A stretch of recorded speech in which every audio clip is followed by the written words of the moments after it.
Welcome to another episode of Fish Tales. I'm your host, Lee Trout, and today I have with me Josh Goldberg. Josh, thank you so much for coming on the show. Please introduce yourself. Tell everybody about yourself. With pleasure. Thanks for having me.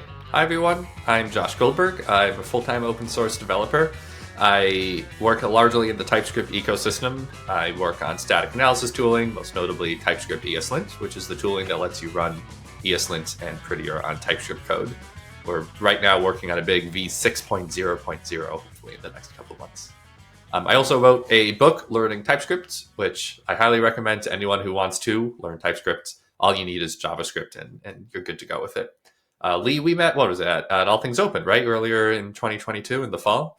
Yeah, Community Leadership Summit, the optional day. Yeah. I had no idea it was optional or a thing. I just knew there was. I go into conferences pretty naive. I show up and I see what's there, which is sometimes a good strategy, sometimes unfortunately not the right one. But for this one, I feel like it went pretty well. It was a good time. I tell everybody it's the hallway track is the value in all of these conferences, and not to put down the conference or the organizers, but the hallway track is where it's at. So I'm all for just showing up.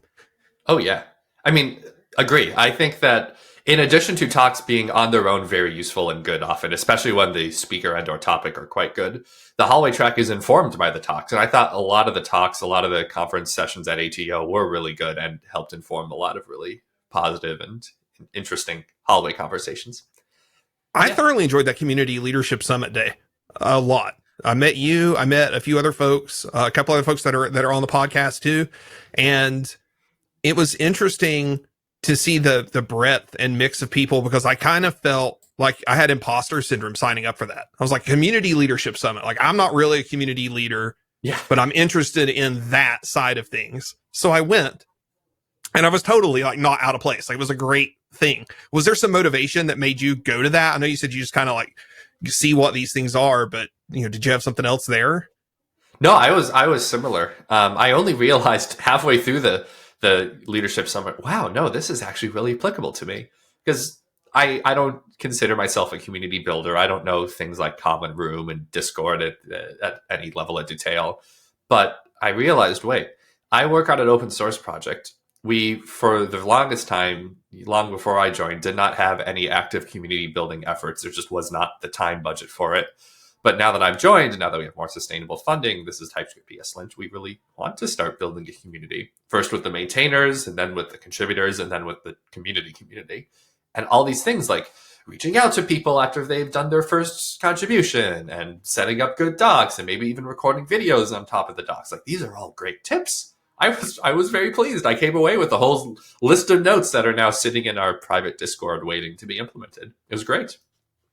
I think it was like not even a week later, and I carried out, one of the things that stood out for me from that first day was the emphasis on non-technical contributions in open source, which is, it's something I felt as somebody like consuming open source projects and code. And I've been very spoiled. I learned how spoiled I was coming up. I'm a huge fan of Django, big Django user, big fan of Django.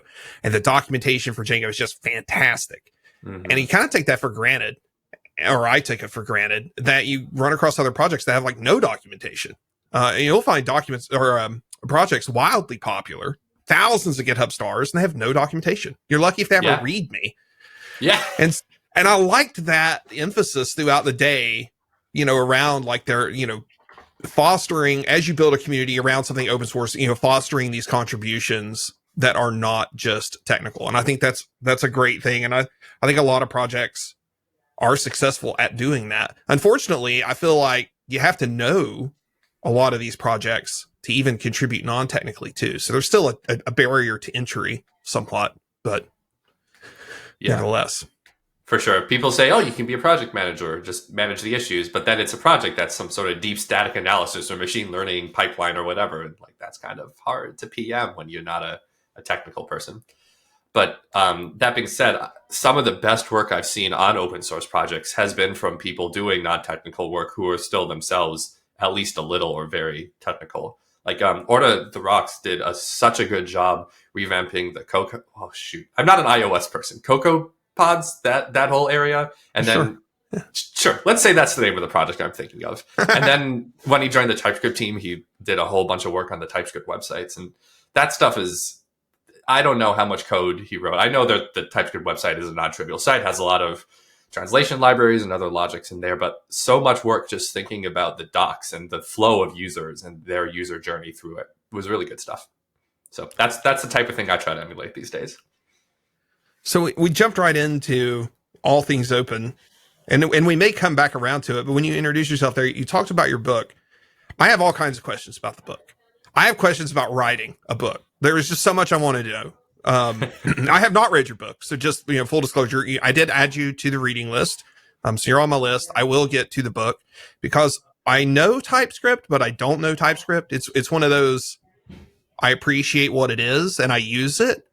And then there's always this, I talk about this all the time. I have this treadmill that I'm on through my whole career. Learn something, forget it. Learn it again. Yep. And then realize, oh yeah, I already knew this. I'm learning it again. And it's made me think about writing a book about some stuff and that's all these things. So any story, however you want to start this, if you want to go chronological, I'll tell you my interest in this selfishly. I want to know the process of why did you write this book? How did this all go down? I want to hear the chronological, origin story. But before we go there, if there's something else you want to say about the book, lay it on us. I will say that your treadmill rings true for me. I too feel like I do that a lot. There are really three levels or three large overgeneralization of levels that people go through, I think, when they learn the stuff, oftentimes. The first is at a very high level concepts base. What is this thing? If someone asks you in an elevator, you could say, oh yeah, no, TypeScript is whatever, a typed thing that's on top of JavaScript and that's it, which is the high level theory of it. The second one is the middle level practical implementation. You learn TypeScript at some level, you can write a TS file, okay, if it yells at me about the type being wrong, I can kind of fix it. And that's only the middle. The real true third deep level is mixing the two of them, the theory and the concepts, to actually understand maybe not how it works internally, but how it works in general. In TypeScript's case, it's the type system. How does a type system work? How does TypeScript work? And if you only stay at the second level, you'll keep reverting back to the first because you don't understand necessarily very deeply how it really works or how it's meant to play. So you kind of forget the details. There's no underpinning base for them. So for my book, and for whenever I try to teach and or learn a thing, I really want to get to that third level, explain why it is the way it is, because otherwise people are just going to read it and then forget it a month later. So that's both my origin story for how I approach the book and also kind of my agreement that I have learned so many things so many times repeatedly, like monads and functional programming and how to get CSS to work in grids. I can't retain that information. I don't learn it deep enough. I love the juxtaposition of monads and positioning something in CSS because I think they are equally difficult for their own reasons. Yeah. And one I think is a faster, you can learn this really fast and it may not stick or you may not remember it. And then the other one, I feel like this very steep learning curve. And then once you get it, you kind of see it everywhere. But it's funny that those are the two things that you reach for. What? Oh, which is which in what you the monad said. Definitely for me, I feel like has the harder on ramp. It certainly is for me. And it's once you get the concept, you're I see this everywhere. We do this everywhere. It's a collection of properties on a thing. Sure, right? But until you use it and you grok, I feel like the CSS positioning, you get the on-ramp a little faster, where it's I want to position this thing, and I can usually find a cookbook, and I can learn the basics of positioning, and I can decide to use Flexbox or what have you. And if you're like me, if you're not doing that every day, I know what Flexbox is, and I know its capabilities, but I still go and play that little game online where have you played the game? Flexbox Froggy? Yeah, Flexbox Froggy. Yeah. And what a good game. Oh my God. That's how I go and remember Flexbox. I'm am I going to play that game again? And that's what I always type in Flexbox game. I couldn't even remember it was Froggy, but yeah. Much like Frogger, it is fraught with danger. But to actually answer the question you asked, I've never intended to be a community influencer thought leader person. I just really like improving the state of the world for developing in JavaScript and now also then therefore TypeScript. And B, I like teaching. I think tech education is real important. A lot of people have some volunteering shtick that they do. Like some people, it's animals, other it's a particular area of research. For me, I think tech education is important because we're all overpaid and we should get a larger group and a more diverse group of people in the industry. So I've always kind of been interested in tech ed. When I was at Microsoft, I worked on an accessibility focused product in Office. When I went to the East Coast, I went and worked for Codecademy, which is a now freemium learn to code site. So I've done a lot of work around teaching people, although I am not myself a teacher and would be a terrible one. And I kind of was writing blog posts and started giving conference talks. So O'Reilly actually reached out to me asking, do I want to write a Learn TypeScript for Beginners book, which suddenly shifted into Learn TypeScript for people who don't yet know TypeScript, because the word beginner is kind of a no-no in some areas of teaching. Beginner or advanced, it's all meaningless. I'll explain that. So I don't like to think of things in terms of are you a beginner or are you intermediate or advanced? I think of things in terms of what do you already know? Because someone who's a beginner in TypeScript is genius level advanced for high school programming oftentimes. So the terms are very relative and subjective and can mean very different things, but it's not actually useful in terms of teaching. But the things that are useful are how much self-efficacy does the person have? How well are they able to motivate themselves, feel confident in learning? And what are the building blocks that they're building with? So what confidence do they mash together these Lego blocks with as they learn stuff? So that's kind of the place that I try to come from when writing a book or thinking of how to write a blog post. So it took a year to write the book, and now it's out. Hooray. TLDR. All right, so let's back up. So you were blogging, and were you producing video content too? And then how did O'Reilly find you? Found you through your blog, or? I think the blog and maybe a conference talk or two. I've never actually produced video content myself. I know that it's quite good, and there are people like Matt Pocock who do fantastic videos and stuff. But I only have written text things and then recently started streaming on Twitch. Maybe I'll eventually do videos, but I just haven't had the time for it. So you have some written content out there. Somebody at O'Reilly finds it. They approach you, ask you if you want to write this book, and you said it took a year to do it. So did you? I know kind of like the general process with most publishers, they'll ask you to build an outline, identify your audience. And so did they already have some stuff there that they presented to you that like, well, this is what we think the audience is, or this is the rough shape of the book that we want you to, like Manning has the inaction series. And so the inaction books all kind of look the same, right? So there's kind of a formula. Did O'Reilly already have kind of like a formula for things they wanted you to do, or was it a blank slate? It was somewhere in between. They have a learning series that my book is part of, learning whatever, Java, JavaScript, Sure. TypeScript. But it's not as specific as what other series are. It's really just, this is a series of things where if you don't know the thing and you don't know equivalents to the thing, you can learn the thing. So we pretty quickly nailed down in the outline that the target audience is the very common case of a person who has learned JavaScript and potentially no other logical programming languages. They might not even know HTML, CSS if they're just like a backend Node Dino programmer. The imperative thing for the book was we have to explain to these people who've never worked in a type system before, in theory, potentially, what is a type system, which then necessitates explaining why do you want to use a type system? What's the benefit here? Because a lot of programmers who learn TypeScript come from a place of, say, C# or Java style knowledge. And to them, it's horrific that TypeScript is gradually typed, that you could do things without the types. Right. And then some people coming in are the opposite case and they go, oh my God, why would you want to type anything? This is so obnoxious and annoying. So kind of bridging that gap between those people, that fine line of usefulness and obtuseness was hard.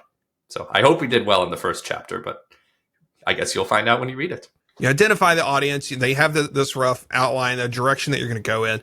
So how much, as you start writing the book and researching for the book, I don't know, did you research as you write, or did you kind of was it, I'm always curious, like, did you kind of like binge research and run across like the whole outline, or did you try to do, something like you have your outlines, you chronologically, like I'm going to do a deep dive around interfaces and write everything about interfaces in one spot and then kind of pull things around? Or I'm curious how the research came in and, did you find a limit to your knowledge? Sure. I did find limits in my knowledge. I learned a few things about TypeScript with each chapter, which is nice. It would have been very discouraging as I'm writing this book to realize, oh my God, I don't know any of this stuff. But every other author I talked to said, yes, you will learn about the thing when you write the book. Yeah. It's natural. But the real process was we did start, as you mentioned, with an outline. In researching that outline, I both figured out the general flow of how I wanted to introduce stuff, which wasn't quite the same as the final product, but was pretty close. And then I also did they call it a competitive analysis on other books in the wild. Fun fact, there was already a book called Learning TypeScript from a different publisher, which is published or was authored by one of my open source friends in the industry, a very smart person named Remo Jansen, who ended up giving me the domain learningtypescript.com. Very grateful to Remo. Remo actually made a library I used to use in Versify. Yeah, great library. But so I kind of did a dive on everyone else who's writing books, whether it was something a little different from my target, like Effective TypeScript, which is a book I constantly reference and recommend, or equivalent ones like TypeScript in 50 Lessons. Just figuring out how is everyone else teaching TypeScript? What are the commonalities? And especially, what are the differences? What are the explicit choices people make? Because there are little things that you don't really think about until you have to teach a subject. Like, how do you introduce generics? For example, generics are an essential part of arrays.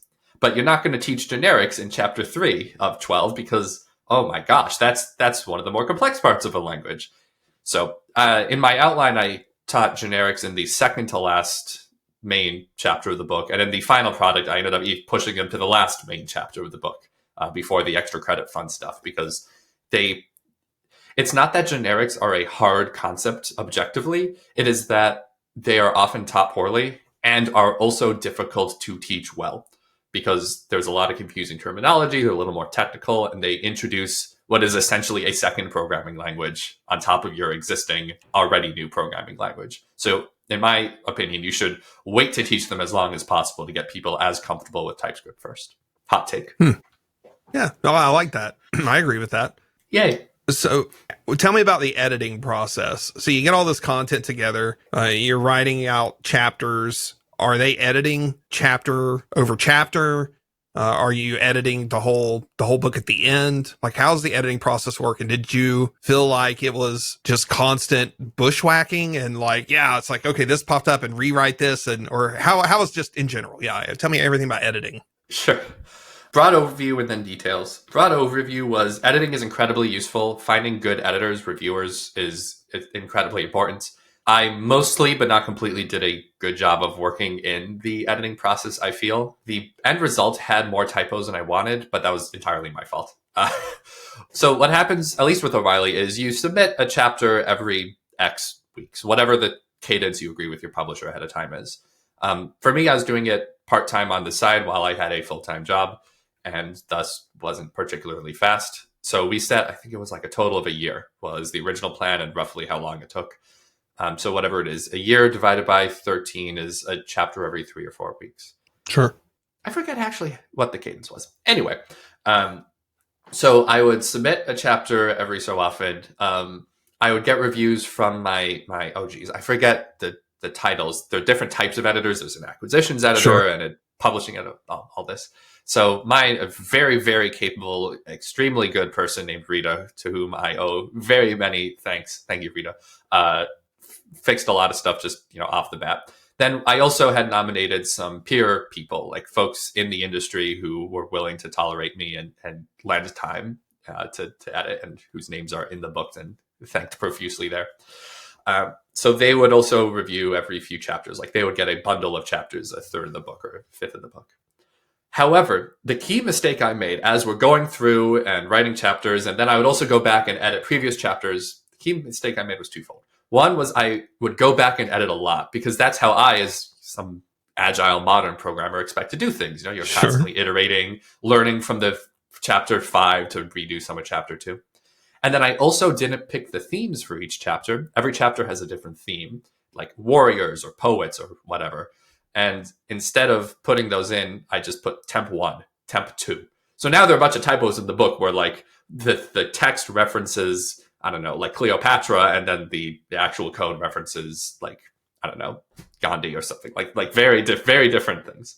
That was unfortunate. So there were a few typos there from when I went back and then didn't get editor review. And sometimes if a chapter was really different, we would get the person to re-review it. But it's also just a pain as an editor or reviewer to keep reading the same chapter over and over again. So we try not to do that very much. I love it. I'm very interested. The more people I talk to, I'm very interested in this whole process.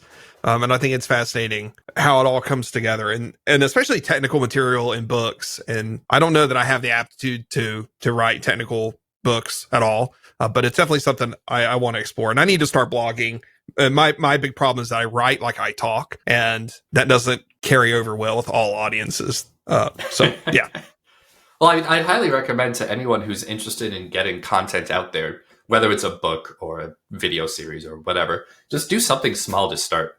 Get yourself in the flow. You're not going to go from 0 to book instantly or 0 to totaltypescript.com instantly. You work your way up, you figure out what works and doesn't work for you, and you gain experience that way. Segue. Perfect segue.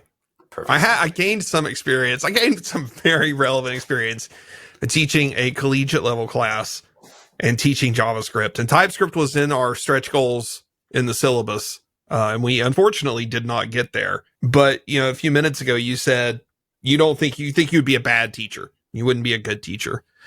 So what makes you think that? Working at, did you say you were at Code Academy? Code Academy, yeah. Yeah. Fun fact, there's no A in the middle, which has confused a lot of people. Okay. Yeah, it's like a Bears situation. No one notices.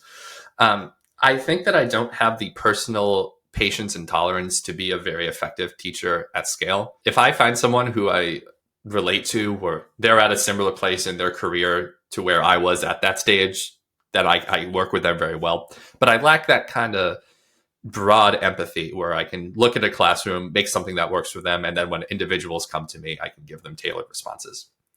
I don't know. This is not a tested hypothesis. It's just something I think about myself, and I haven't had the time and positioning to prove or disprove.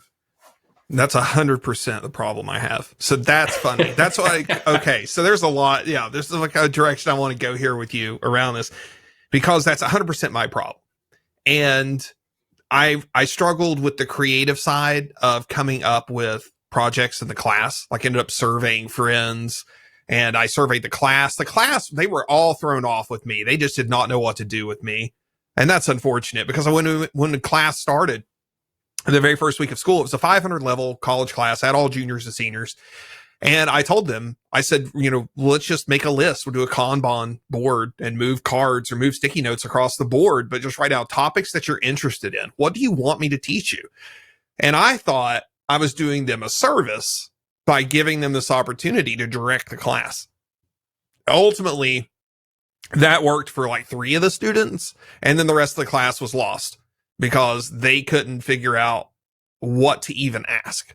And they came into this class, some of them with instructor permission, and were missing some prereq classes. And so some of them, turns out, didn't even know JavaScript, and we were in this advanced JavaScript class. And it was a mistake that I made. And I had some comp sci kids in there. I had some journalism kids in there, new media. And it was an interesting mix, but they definitely weren't. The class was not taught to be like program heavy or CS theory heavy or anything like that. And yeah, I struggled a lot. I question whether it's even possible to teach a course where some of the students are high level comp sci, like they know programming really well already, and some of them don't know any programming. If that's the interpretation I got there. You got it. That's hard. Yep. I can also see, just remembering how snarky I was in college and how everyone else was around me, the angry muttering, this guy doesn't even know what he's going to teach us. What is he doing here? That might have been a thing too. You absolutely. Oh, don't worry. They got their revenge at review time. Great. So it's something I've reflected on a lot. And I think you should teach class. If you've never taught a class, you should absolutely adjunct teach class. I mean, I don't want you to be miserable. And if you already think you wouldn't enjoy it, I mean, sure, don't do it. But the thing that I think is interesting, you say you don't have this empathy. Your talk at All Things Open, you have a very good stage presence and a very good demeanor when you're talking. Your tone is really good. You're very relaxed and you're calm. You're collected. And it's like you're the anti-me, because I get all jacked up and I get all excited when I present and I'll like go fast. And I was impressed. You were very the anti-me. That's what I was like thinking, like, as I'm like, I listened to most of what you said, but the whole time I'm thinking like, wow, he's got a good thing going here. Like, I really like this. The vibe in the room was good. So I feel like would naturally lend itself to being a very good teacher. certainly a good instructor. I kind of draw you. a difference. I do think there's a difference between teaching and instructing. Oh yeah, for sure. And by the way, thank you very much. I appreciate that. To be clear, when I say teacher, I'm thinking of like I was just hanging out with some relatives and they're both high school or elementary school teachers. That's what I'm thinking of. I would love to be an adjunct professor because as the son of a professor for almost 4 decades, there is a stark difference between a professor, an instructor versus like a teacher. And some people do both, but very often, and unfortunately, in this absurd education system of ours, they're not the same. So yeah, would love to adjunct at some point if I have the time.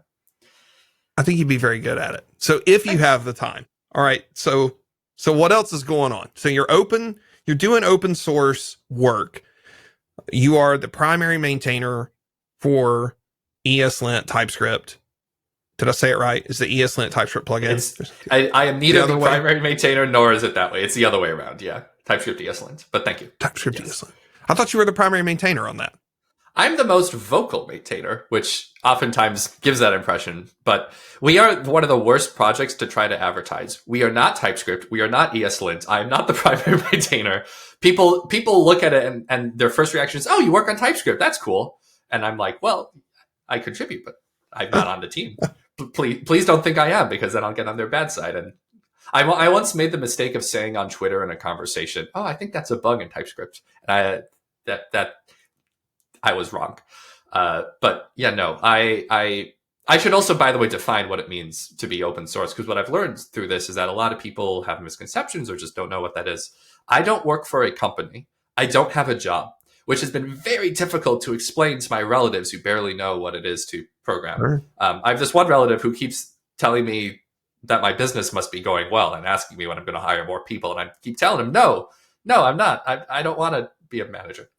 I work on what is currently my dream job of I contribute to projects on the internet on GitHub that I think are useful to the world and fun for me, which has mostly been the project TypeScript ESLint, which is fully open source. We are the tooling, again, that lets you run TypeScript, that lets you run ESLint or TypeScript. Gosh, you know what? I've had these allergies. Anyway, we are TypeScript ESLint, the project that lets you run ESLint and prettier on TypeScript. We just did a whole branding thing. Right now, we're recording on Sunday, the 11th. Monday, the 12th, our website is going to do its weekly refresh, and we're going to have the new logo I co-designed. It's a whole thing. But great. Amazing. I'm so excited. I'm so excited about this freaking logo. James Henry, who's one of the other maintainers, actually the creator of the thing, really helped with that. One would say the logo was his idea. The project receives money through people who donate voluntarily. There's no money system that people have to do. Anyway, we get money from nice companies like Indeed and SourceGraph and Sentry and actually Codecademy. So we distribute that money amongst the maintainers, and it's not yet a full tech salary, but I did hit minimum wage this month through my personal open source sponsorships and TypeScript ESLint. So I'm pretty happy about that. Thank you. I have a job, sort of. But yeah, the nice thing about working in open source full time is I get to choose what projects I work on. I get to do things that I think are really useful for the industry, like TypeScript ESLint. The downside is I kind of have to work on projects that have some visibility so people pay me. And then also I don't have a full job. I don't have a team, a company, a manager and mentors who are working on the same stuff as me. So it can be a little lonely, a little isolating at times.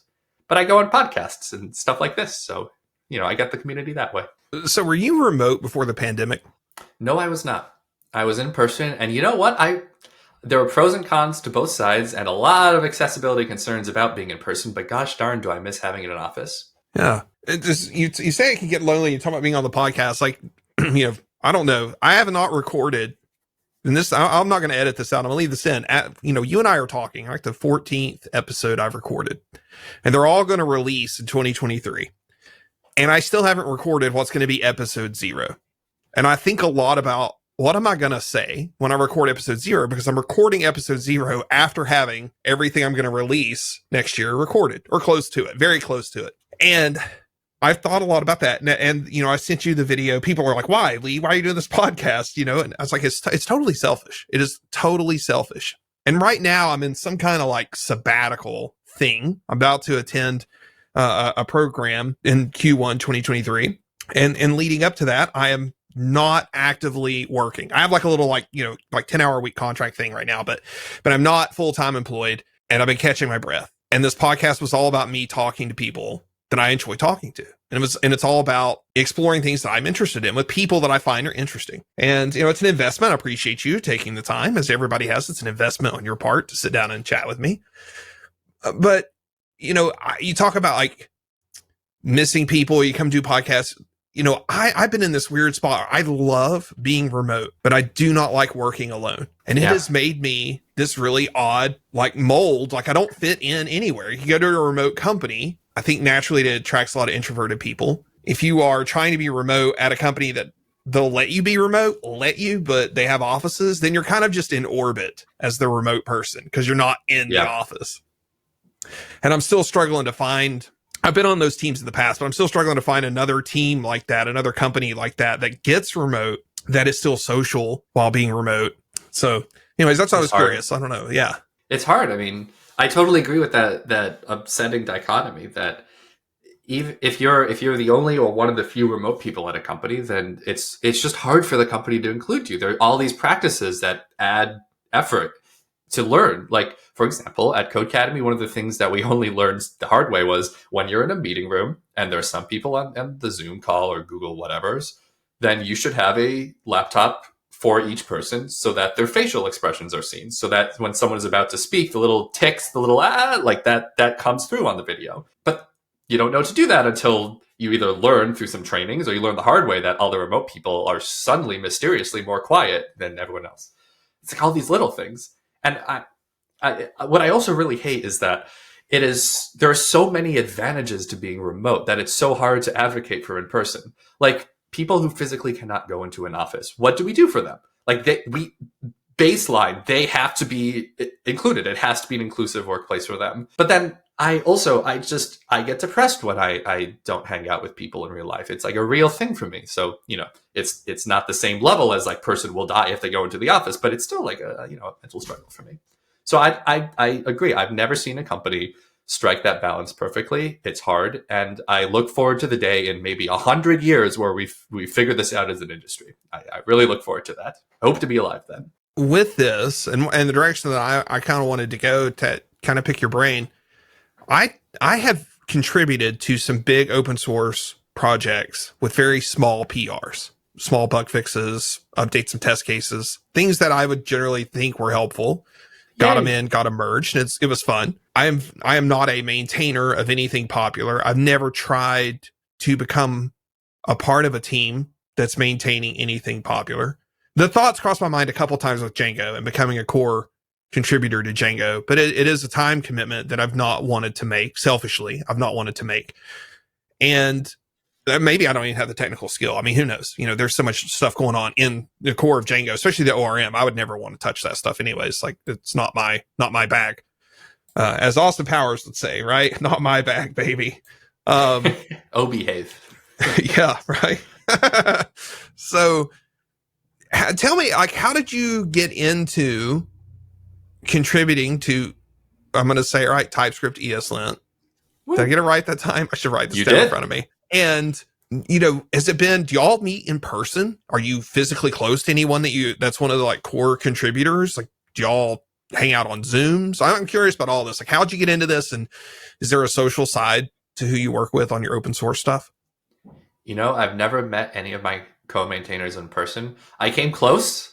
I visited Australia, which is where Brad, one of the other maintainers, who until recently actually worked on Flow at Meta, which is the only major competitor to TypeScript running in production today, to my knowledge, which cracks me up. Brad is very knowledgeable on all things superset of JavaScripty. But no, I was like sick the one day or something like it didn't work out. We were just far enough that we couldn't make it work. We got one person in Australia, one person in UAE. Shoot, I keep forgetting where James is. I have it written down. I feel bad. Sorry, James.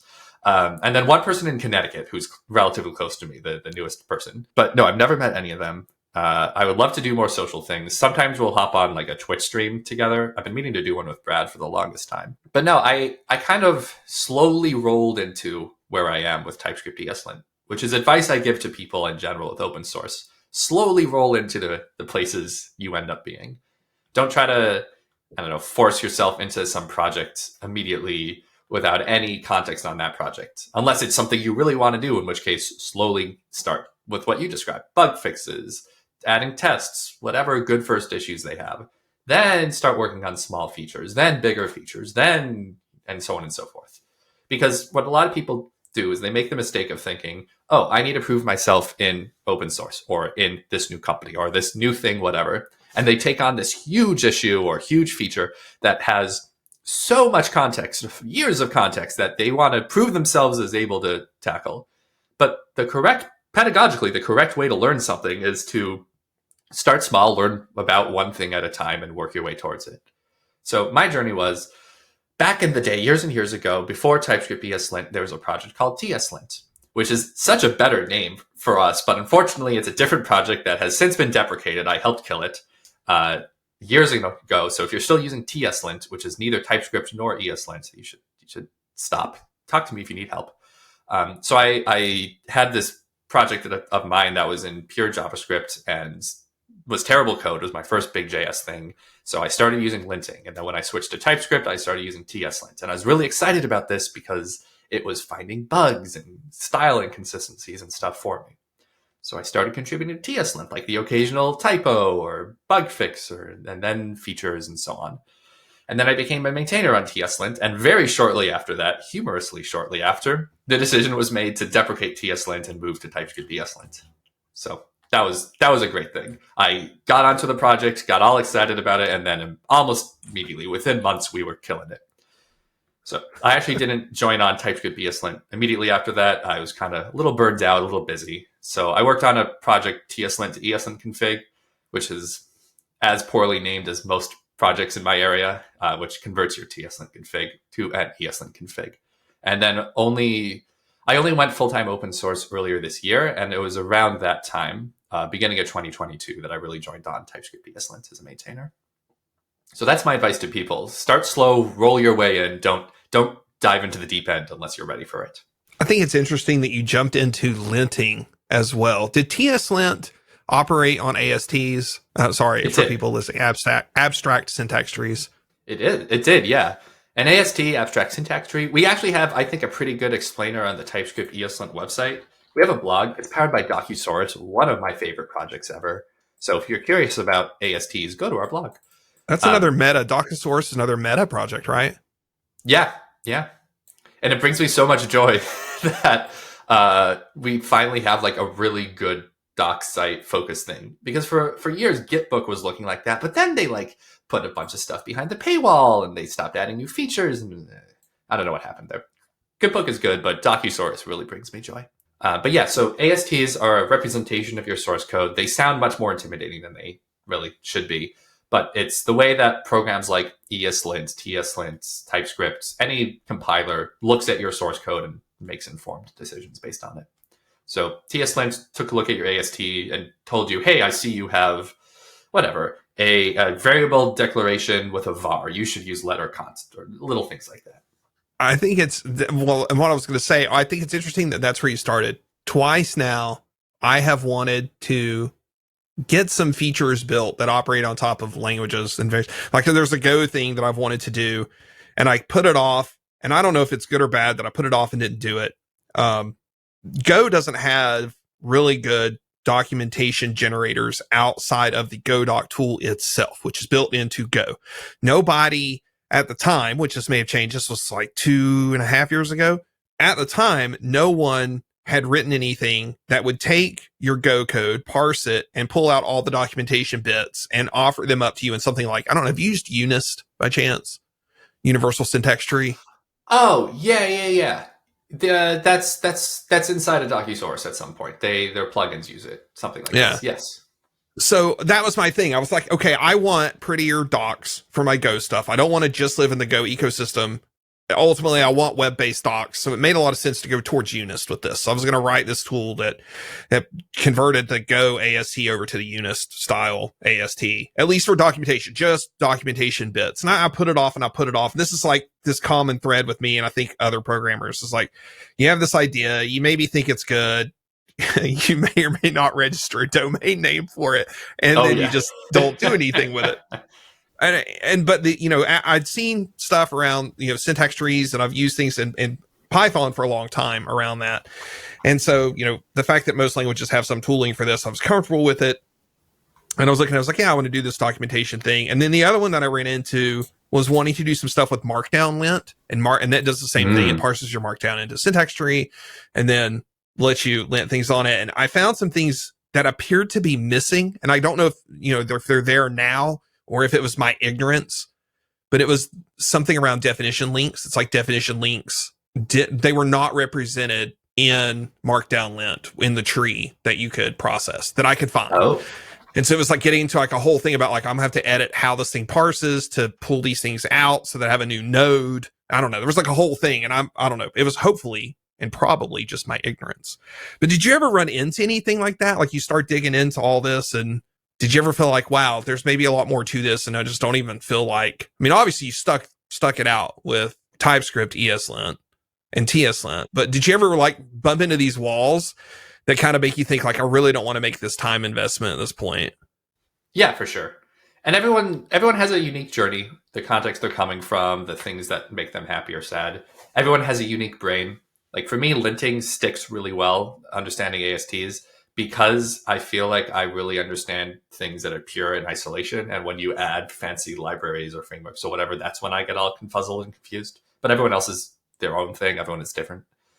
But yeah, sometimes something is too complicated. Like once in a while, I'll try to contribute to TypeScript, even now, especially now that I'm arrogant and think I can do anything, and I'll get in there and have just no idea what's going on.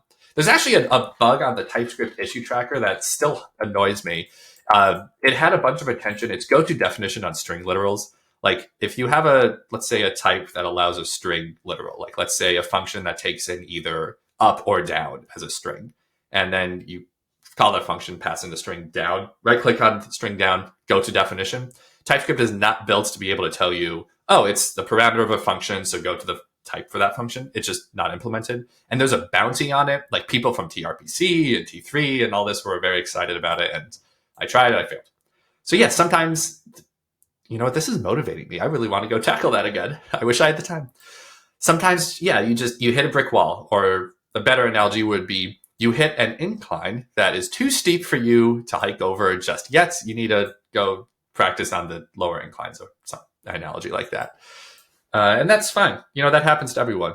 I'd say it might be a sign that you're in the wrong area. It might be the sign that you're going too fast, that you should tackle something else first in that area.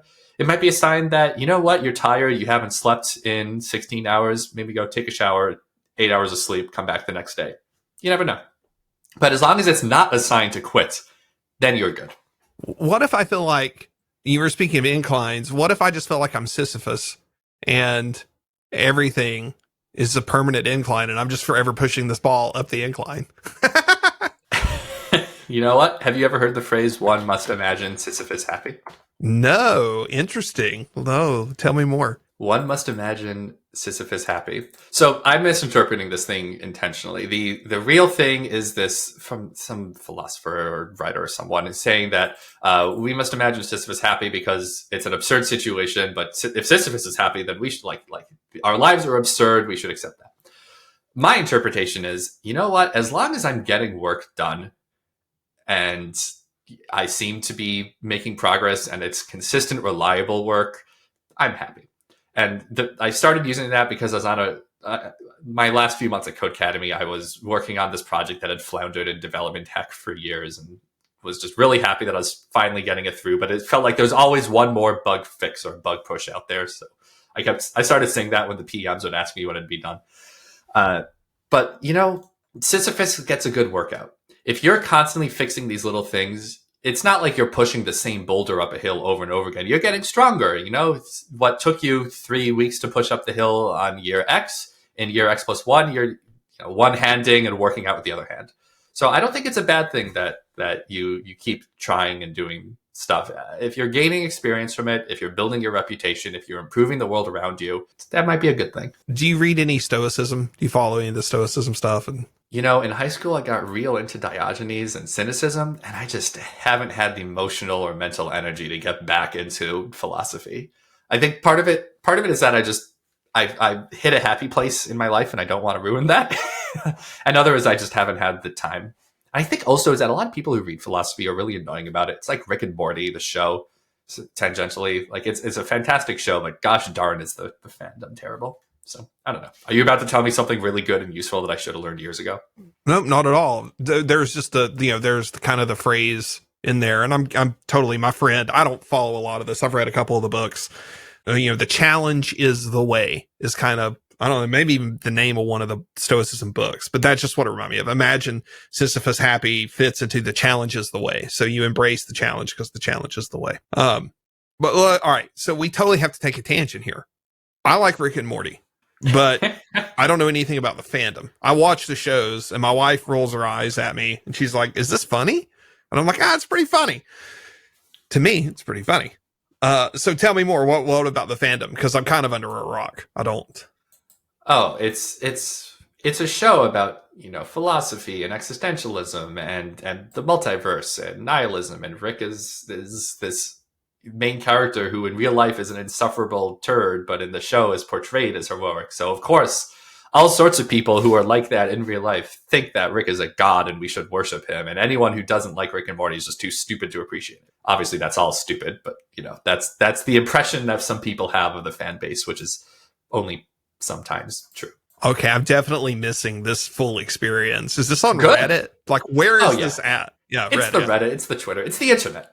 But you know what? If you don't like the show, it's not because you're stupid. It's just not the show for you. That's fine. I like the show, but And I will say there are some very weak episodes. There are episodes that do not hold up compared to other episodes. So name a show that doesn't apply to. Yeah, as to be expected. But I don't know. I feel like that's something I ran into talking to other folks about the show, but definitely not even I would say a hardcore fan is maybe they saw a bad episode and they kind of haven't went back after that. They're kind of like, oh yeah, when like another whole season's out, I'll go binge it. I'm like, that's fair enough. Good. It's the same thing with TypeScript. Some people have a bad experience with TypeScript or some other, any arbitrary technology, and they think, oh, the technology sucks. And then people who like the technology and are bad at being people hear that and they go, no, the technology is perfect. You just suck. And both of those are incredibly false statements. Sometimes no technology is perfect for everything. TypeScript is not always the right choice. I think it's the right choice most of the time, but it's possible to have a bad experience with it and dislike it. That's fine. But the compiler's slow. Oof. You hit me hard there, that one. Though they're working on a 5.0 where they converted the compiler internally. So they used to use this old thing called namespaces, which are like a fancy way of setting up objects and that had members that you refer to in TypeScript. It's not quite deprecated, but very much discouraged language feature. And they converted it internally to use modern ECMAScript modules. And now it's like X% faster, Y% smaller. Very, very wonderful thing. It's no Rust project, but it's the 5.0 for TypeScript is going to be a sweet release. Very excited about it. Yeah, I don't know any of this, so this is good. All right, well, so we got a few minutes left here. I've been taking notes, as we've been talking, and we've kind of bounced around and answered some of those. One thing on the community and whatever before we go in and we talk about type statins, maybe some more like nitty gritty TypeScript stuff or just general typing things. I want to talk about the Twitch stream. So you said sometimes you Twitch stream. Oh yeah. Sometimes you Twitch stream. Tell me about that. Are you keeping a schedule right now? Sure. Are you streaming like every Wednesday at 10 a.m. or something? Or you know what? Keeping is a stronger word than I unfortunately am able to use, but I'm claiming a schedule. Yes. This is Eastern Standard Time. Every Tuesday at, oh God, I don't even know my schedule. Every Tuesday at 2:30 p.m. Eastern and every Thursday at 10:30 a.m. Eastern. In theory. In practice, I have a lot of family things that are happening and, other stuff. So it's touch and go, maybe once a week on average. But I like Twitch streaming because it forces me to be more open and to explain what I'm doing. I think that's really useful. I don't personally learn well with videos. I can't stand it, but I know a lot of people like following along and find that useful. So it's a good way for me to, get what I'm doing out there. Also, I'm about to earn my first $50 on Twitch. I did not consider this a money-making venue, but apparently it's, for the year, $50. Congratulations. Google still owes me I want to say it's like $160. I'm under some threshold. They raised the threshold like $200 or $300, and I'm under the threshold at which they will pay me. Oof. And it is a video on YouTube of my Jeep stuck in the snow. And it was a joke video, but people got really mad about me being stuck in the snow with a Wrangler. Like, it was literally in my parking garage. And I was just like, I was right next to like a Mercedes or something. I don't remember. It was a very expensive car. And the Jeep couldn't like climb over the embankment where the snow plow came through because it was just pushed all up under the bumper.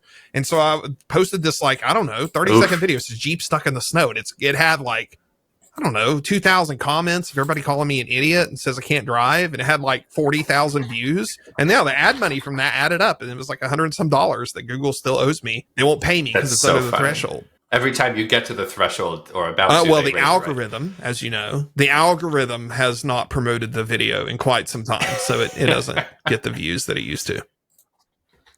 But yeah, that happens. Oh, well. You definitely threatened some people's masculinity with that video then. Yeah. Or they were trying to threaten mine. I don't know which way it goes. I can't drive, apparently. You're about to make some money on Twitch. You are keeping a schedule. Give yourself some credit there. So yeah, so you're keeping a schedule. You're streaming. How are you deciding what to stream? How far out are you planning?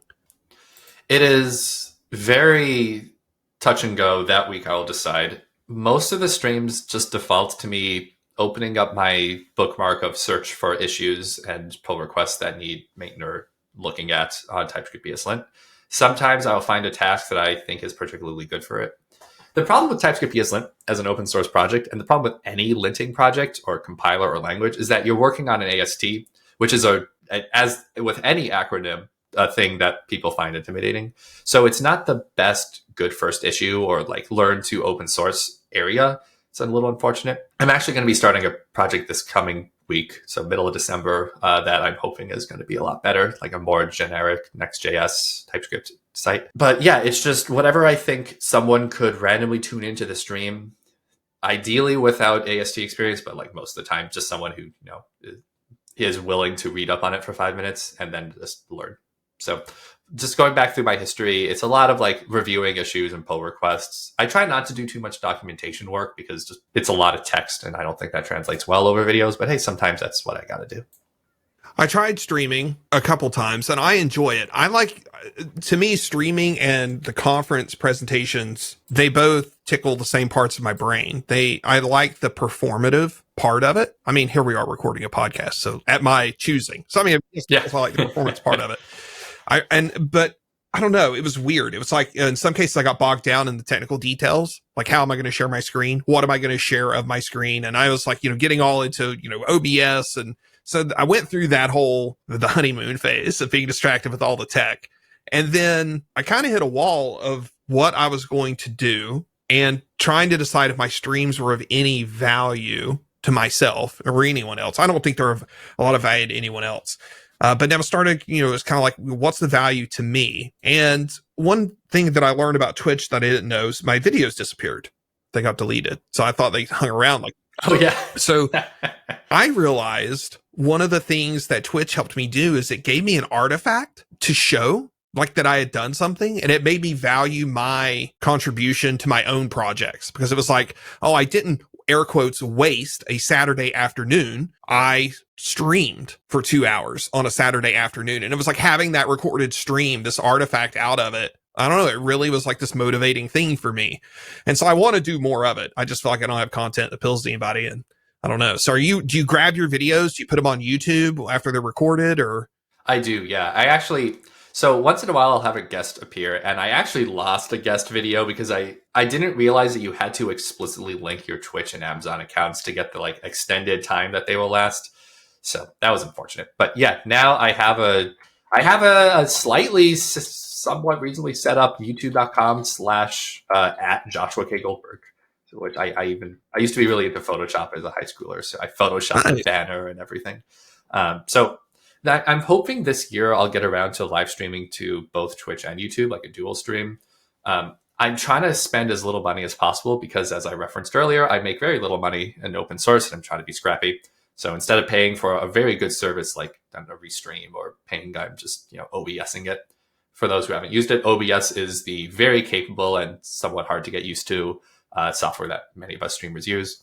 once you get used to it, it's great. It's just like, you have to learn how things work. So yeah, I do upload everything to posterity for YouTube. And I also make a Twitter thread for everything I do. Like I will post in the morning of, hey, I'm going to be doing this, which half the time is just open source. And then as I look at issues or pull requests or create them or whatever, I'll post that on the Twitter thread. And then I put the links to those and small descriptions in the YouTube description of the video.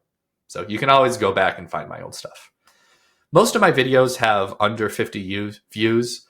The average is like 5 or something like this. Like the median is 5. But I think it's good practice. I don't think that my production quality is very high. So when I do have the time, when all my things settle, I'm really looking forward to becoming like an actual like resource for people, like someone that's consistently reliably good, rather than right now, which is, what, sometimes I hop on and sometimes it's like potato quality and my parents, abandoned bedroom from years ago or whatever. I like it. Well, I like the authenticity you have there. I think that's really important. I mean, that probably goes back to your talk at ATO. I haven't looked to see if you had any other talks recorded. So I don't know if you always have that same sort of tone and just very chill about things, but yeah, there's an authenticity to that too. I like it. I did see that you were streaming this week with a guest. So yeah, I'll try to catch that. Thanks. Yeah. And actually, this is a good segue to me. If you want to see other videos of me talking, first of all, I find it very surprising that you're not the first to refer to my speaking style as like chill or relaxing, because I am a high energy, high stress person. I am constantly, vibrating with fear. So the fact that I'm hiding that, I'm masking very well is surprising and amusing to me. But joshokgoldberg.com has links to my Twitter, Mastodon, blog, it up, whatever, Twitch, and a big old list of talks. I had a year-end goal of redesigning it. Maybe I'll get to that. But it has, if you look up just the word video or videos, just video on the site, you can see there are like 12 videos of my old talks. I also recently on my blog, which is linked there, blog.joshokgoldberg.com, have a large blog post, how I apply to conferences, split into the actual description of how I apply to them for anyone who wants to apply to conferences or is interested. And then also a big FAQs thing, which have links to some of my favorite video stuff talks that I've given. I will say I'm still relatively new to speaking in person. I've only done like 4 or 5 of them. So you can see the progression of me learning how to say less and explain better and procrastinate fewer things over the years. But I'm really looking forward. I think 2023 is going to be a good year for me for speaking in person. I'm going to get really good at it, I hope. All right. So last thing here, and I'll let you take us out however long. If you spend 30 seconds or if you want to spend 15 or 20 minutes on it, choice is yours. I want to talk about TypeStat, because you talked about TypeStat in your talk at ATO, and I was like, oh my God, yeah, this is totally a thing. Like, I have suffered through all of the problems that you're trying to solve with TypeStat. And there's also other things that I want, which you'll see where this is very self-serving for me. We're already mentioned, like there's some things in Go that I kind of wanted to pull into Unis so that I could do things with them in JavaScript land and what have you. But there's also this dream that I'll have really good code generation between TypeScript and Go. I know TypeScript has way more types available and Go is very restrictive. It's not as expressive. So there's not going to ever be a one-to-one. But there's, TypeStat inspired me to be like, yes, I should explore more of what I can code generate one way or the other. So yeah, take it away. Tell us all about TypeStat. Sure. What a terrible name. Great opener. Thanks. This project sucks and you shouldn't use it. So TypeStat is a project of mine that I started years ago and have been very slowly working on ever since, off and on, mostly off, that converts JavaScript to TypeScript, which is the big, extremely exciting thing for many. And then also can convert TypeScript to better TypeScript, meaning improve your types, enable the strict whatever flag that you're hoping to enable. The logo is the TypeScript logo, but with a medical Red Cross style plus instead of the TS, and TypeStat is like vaguely medical to me. It's like healing your code. So it actually makes sense as a name, but no one gets it. So obviously that makes it a bad name. Eventually I will replace the name with something like TS Mutate or TS. So it is or isn't about getting types stat. You know what? It's kind of slow. So that's the big problem there. At the time, so I started writing in 2018. The story was I was switching full-time employment from Microsoft to Codecademy. Codecademy was a pure JavaScript shop. They had like one flow file checked in from an engineer who experimented with it, and that's it. And I knew I would be converting them to TypeScript because That's what I do. And I also knew that a lot of people in industry also wanted to convert to TypeScript. This was 2018. TypeScript was only in its first few years of everyone needs to use this rather than, oh, this is pretty cool mode. And you know what? There was no good tool at the time to convert from JavaScript to TypeScript. Now, there have been tools released since. In fact, Airbnb has a tool that, oh shoot, I forget the name. It's like TS Morph, or not TS Morph is a helper library. TS Enhance or Mutate or something. It's a better tool, but TypeStat is the most advanced tool right now in open source that I know of. And what TypeStat does is, instead of the really brute force approach of renaming all your file extensions from JS to TS and then putting a colon space any or at TS expect error in front of anything that's a problem, it actually tries to make logical deductions about your types and give you the correct or not incorrect type everywhere to get your code as TypeScripty as possible. And the way it does that is it has a giant list of mutators, kind of equivalent or analogous to lint rules. Each mutator operates on a specific classification of this code is wrong and has a specific type of fix that it applies. They're all text-based mutations or AST mutations. So you might have a fixer that says, oh, I see you have a variable without an initial value or a type. I will give it a type. Or, hey, I see that you have a React component that doesn't have props declared. I will look at all the places you render this React component, and I will see all the different props and figure out each of those props, whether it's optional and also what types it's allowed to be, and then I will create a props type for you. So that latter one is kind of advanced and takes a lot of code. The first one is, well, actually TypeScript has an API for that, so you can just call it TypeScript. So it keeps going through your code. It loops through your files over and over and over again, applying these mutators that create mutations, the terminology for which I stole from Stryker, the mutation testing framework, great framework. And then eventually it will find no more mutations to make and it'll spit out your code. Now, in theory, this is wonderful. This means that it will always, as long as each mutation doesn't have an infinite loop bug or just adds the same thing over and over, or conflict with other mutations, as long as they always get it slightly better at least, eventually it'll fix your code base. In practice, two problems. One, this is really hard. People who are writing JavaScript, not TypeScript, make wacky things that are hard to represent in the type system. That's just a universal rule. If you're not using TypeScript, you're not thinking about it. And agnostic of specifically TypeScript's implementation of a type system, the ability to model your code in a simple, concise way is a beautiful thing that's hard to do when you don't have any systems such as TypeScript or Flow enforcing it. So almost always a large JavaScript code base is going to have some wacky crap that no one understands and no one wants to touch. So that's the unfortunate thing.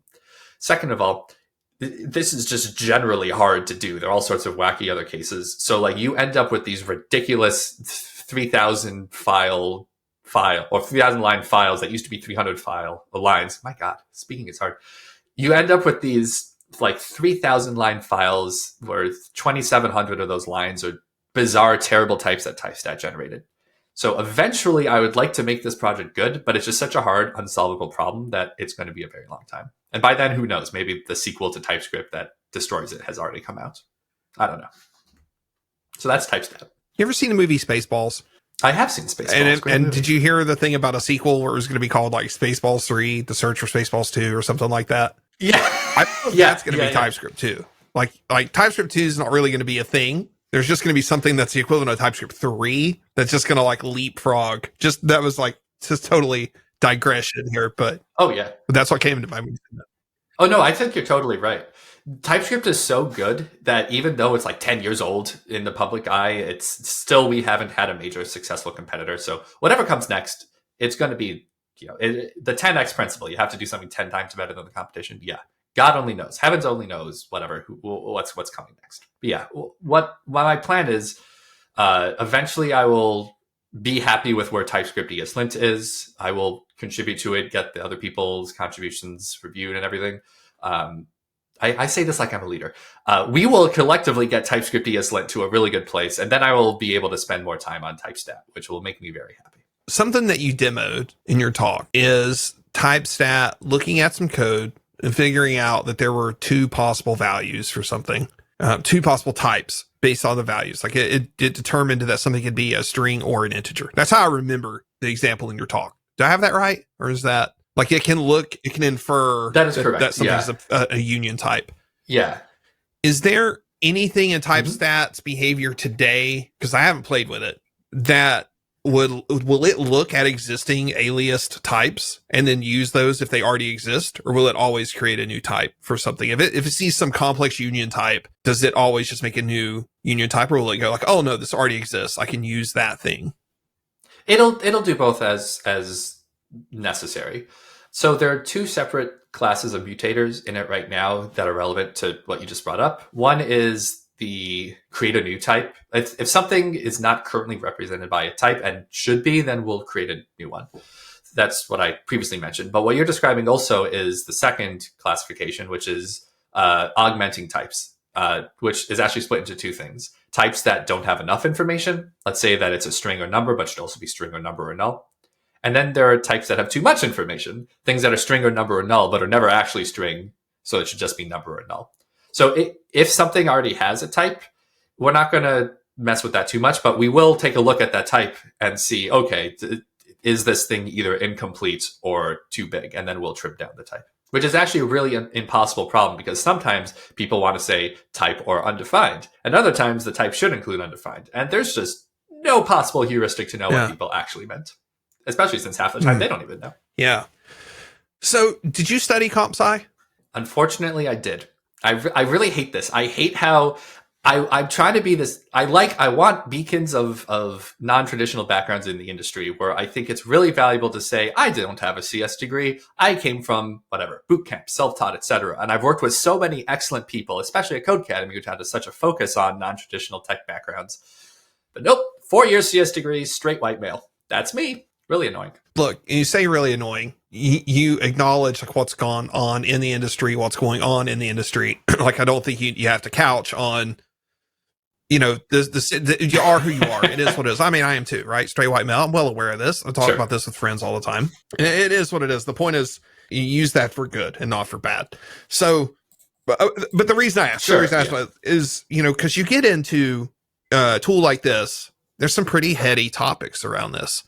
And I think there are a lot of theoretical things you can go and research in this space, and you can keep yourself entertained or distracted or both for quite a while with tools like this. And I'm impressed that you've shipped. And so you've just sat down, you did a thing, you shipped, and that's great. So I was curious if you had some of that theory baked in already, and you do. So that's good.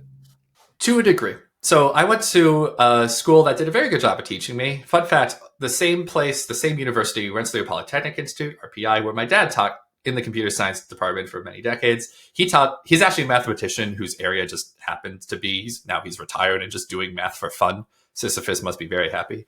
But his theory area was graph theory. So graph and number theory, and I only ever audited one of his courses. But the area of algorithms that was very focused on in our curriculum is not the area that I now use. I think it's really cool. I think graph theory, which is that area, is fun and interesting. But it's basically the only applications of graph theory that I use now are when I model curriculum, which is bizarre and weird. That like a lot of people have started to talk about this more in industry, this thing that teachers have known for 200 years, that the way you develop a curriculum is you create a little circle, a little node, it's called, for every little topic. And then you draw lines on what topic requires other topics. And oh my God, that's graph theory. You do a depth first search or whatever to figure out, you know, what order you should teach things. But programming languages theory is what I actually work in now. And I learned none of that in college, with the exception of one course called Programming Languages, where we learned Haskell, Prolog, which is a logic-based language, and this extension to Java called Salsa that the professor wrote. I did very well in the course, not because I understood any of the high-level theory stuff, I did not, but because I turned in the homework assignments a little early and did the extra credits, and also raised my hand in class, none of which most people did. So that gave me a lot of extra credit. I got like 146 or something, where the class median was like a C, and it's not because I did well. I bombed all the tests. So that's a commentary both on how little I actually know things like interning. Like I just looked up that issue I'd referenced earlier about how literal types don't have their own type in TypeScript. I had to ask, like, what is this concept? I don't know any of these things. I don't know interning. I didn't know ASTs out of college. I just slowly picked this stuff up on the job. And then also it's a commentary of the American education system that it's like so bizarre. And I didn't actually have any JavaScript classes in college in my major. I had to go to a different department to get those. No, yes, that's very much like my experience at UNC, right? I was in the School of Media and Journalism, and comp sci students had to come over to the School of Media and Journalism to get a practical class, a hands-on practical class. So yeah. Oh yeah. I learned the heck out of C++, let me tell you, but JavaScript, no. ITWS, great RPI department. Highly recommend. All right. Well, we're long in the tooth here. Have said this a couple times on a couple different shows. Long in the tooth. We've been around a few different topics, and I thoroughly enjoyed the conversations. Is there anything else you want to close with? Well, first of all, again, thanks. I also enjoyed this conversation. This was fun. I should promote myself here. I referenced that I'm a full-time open source person without a backing company. If you want to see more from me, please pay me. In that, please sponsor my projects. I personally have a GitHub sponsors on my GitHub, Joshua K. Goldberg. Alternately, or you could also sponsor TypeScript ESLint. We are incredibly important for the TypeScript ecosystem. We are the reason why you can run both ESLint and Prettier on TypeScript code. We are the tooling that both of them use. So fun fact, we have about the same amount of downloads within a few million as ESLint because Prettier depends on us. So please sponsor us so that we can have sustainable developments over the years and write lint rules that make your code better for you, catch your bugs for you. Otherwise, buy my book, Learning TypeScript, like and subscribe. Free Ukraine. That's about it. Thanks for having me, Lee. No, thank you. I appreciate it. All right. Well, that's it for everybody. Thank you so much. Thank you, Josh. I appreciate it. Bye.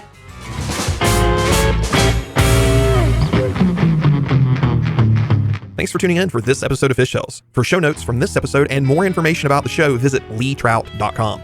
Music production by Haroon Sarang. We'll see you next time. Yeah. So I don't sound totally full of shit. Got it. Yeah, that's the minimum bar there. Don't be a total full of shit. There we go. Life lessons. Just a little bit. All right.